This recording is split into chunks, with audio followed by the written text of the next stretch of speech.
Hey everybody, it's Master Gallengeist here, bringing you my review of Eternals issue 2. And I really enjoyed this issue because it continued on from the big ending of Thanos being revealed to be involved in what's going on with the Eternals. And of course, we see that Sprite's like, "Ah, shit, we are in trouble." But Icarus is like, "Ooh, I haven't fought you." And they start their clash in Titanos. Well, of course, the Great Machine is talking about how it's pretty much Earth, and then it's made up of smaller machines and somewhat connected to Titanos, and understanding all the different kind of stuff that the portals are doing, pretty much working them way through time, and how they're pretty much being like ripped apart in certain instances, or almost apart, and how Icarus is getting some good hits in Thanos, but the thing is that Thanos' wounds are closing up because Death is rejecting Thanos. That's one of the kind of important aspects, that Death has rejected Thanos, pretty much making him unkillable. At least at this juncture, because he is so infatuated with her, and Death is like, screw you. And what better way to make sure he's never anywhere near her than to make it so that he can't die? That, of course, presents a problem of pretty much killing his ass. I mean, you could still contain him, but if you're going into a death battle kind of against the dude, you better have something that'll make sure he doesn't, like, cobble himself back together. So the thing is, we see that Icarus is pretty much at a bad part because the Great Machine is like, hey, fighting Thanos is difficult. And, killing Icarus is difficult as well, but not impossible. And then we see his head get ripped off, but Sprite's pretty much done an illusion, and Thanos was he's a creature of murder and passion, and didn't notice what was going on. And then of course he's like, ah!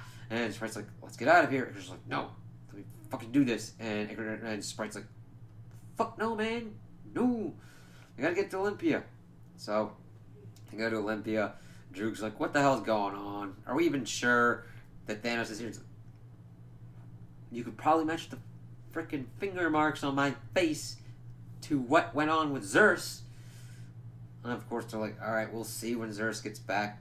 And of course, Phastos comes and says that he went to the exclusion zone and found out that the resurrection machines were inoperable. That is a problem because if one part of the Great Machine is down, what other parts are down? This, of course, starts going crazy because this means that a death is going to stick at least until those things get back up. So they got to be real careful because Icarus was pretty much being like, hey, I'll pretty much come back and whoop your ass, Thanos. Looks like that wouldn't be really good for going on.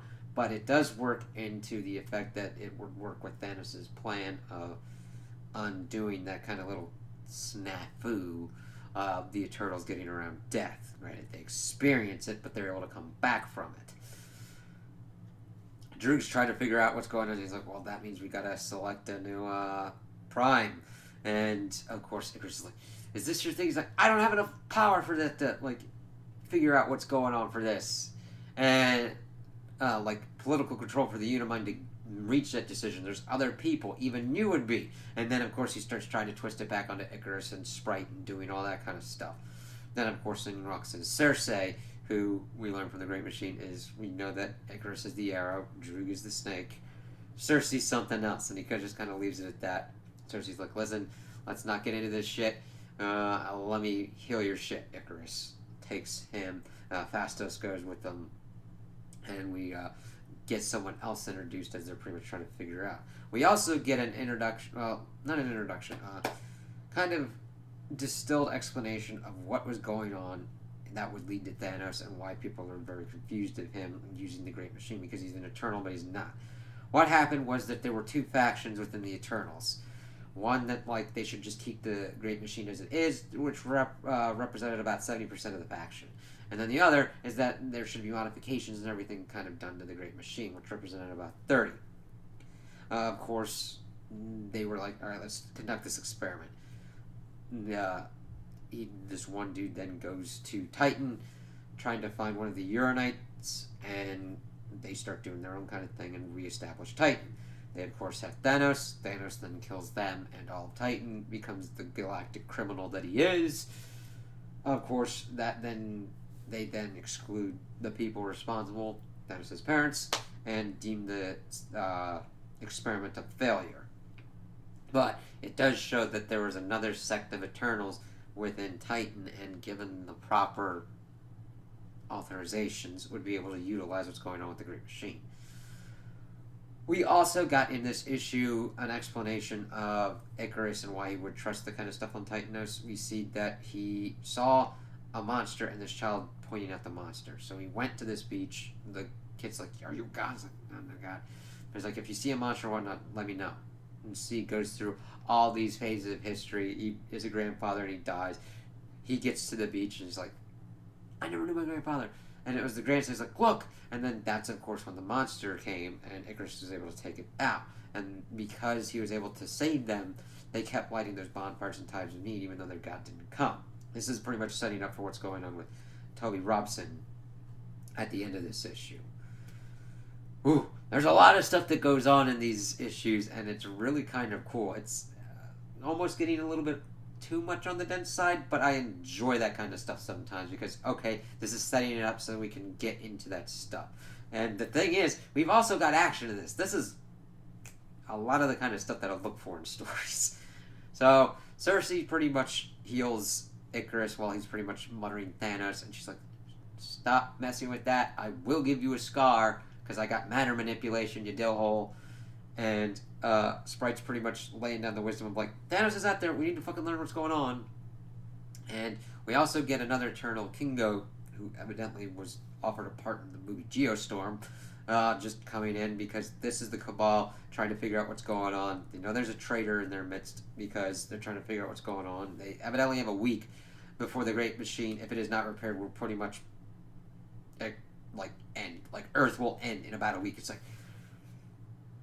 you need to have better systems that tell you this shit. But granted, the Great Machine should probably be communicating that stuff as well, because it's like, something's fucking wrong with me. I've got quirks, and what the fuck is, like, it's even getting unnerved. Which is kind of interesting, having an unreliable narrator like that that's unnerved with itself and what it's talking about as well. But Cersei's pretty much laying on the lines, like, listen, we need to figure out what's going on. It's like, oh, Sprite's like, you trust me? And Icarus is like, no, she doesn't trust you. She's like, yeah, I don't trust you, but you're also adorable. Like, oh, okay. Cersei's pretty much like, listen, I know you're probably not the traitor, but I still don't trust you with what's going on, so that's why I want you here, so I can keep an eye on your ass. And Sprite's like, yeah, I'm pretty much good with that. And Fastus tries to figure out from the Great Machine who would have been able to give an exemption to Thanos to use the portals and everything, but they don't get that. So they're like, okay, let's try and figure out. We have to. Kingo's like, all right, let's do this kind of like Chinatown more than Geostorm. So, all right, you guys try and unravel the thing. Icarus is like going to go do his thing that he knows to do. And if there's any need to break noses, to let him know. It's like, yep, that's kind of how the Arrow kind of works. I'm really liking these characters and how they're kind of being done here. It's really kind of funny. I like Icarus the most at the moment because of how kind of straightforward he is and what that can be done with when certain situations. And I do like I like having Cersei with her trying to figure out and plan out what's going on. Fastus with his like duty kind of reminds me of Heimdall from Thor. And then Kingo's just like, yeah, no, figure out what's going on. So at the end of the issue, Icarus has found Toby Robson, and he's like, hey, you. I'll protect you. Call me if you need me, kind of stuff. And he's like, yeah, okay. I'm getting soaked. Can I close my window now? Like, all right. And, of course, the Great Machine is talking about, like, yeah, he probably thought this was a dream, but it's not that. It's the longer word, the N word, that involves a lot of screaming. So we will have to see how that works out. So we've got a traitor in the Eternals that is working with Thanos that probably has done something to the Great Machine, and Toby Robinson is somehow tied up in that, and I can't wait to see how this kind of works out. I like seeing all the different kind of characters moving into their different kind of positions. I can't wait to see what goes on with this. I'm liking how this has been done because I'm not that familiar with the Eternals, and I like how the information is being presented, at least in this way. It might not work for a lot of people, so if you're interested in this, you might need like maybe 3 issues to see if you're into it. Now, granted, I was pretty much grabbed in from the first issue, but if you're not into the kind of heavier kind of exposition for this, it's no problem to not be really into this. But I can't wait to see where this is going to be going and what's going to be happening. So those are my opinions on the issue. Tell me what you guys think in the comments below. If you liked it, if you didn't like it, if you agree with me, if you disagree with me. Also, like and subscribe, and I hope you have a good day.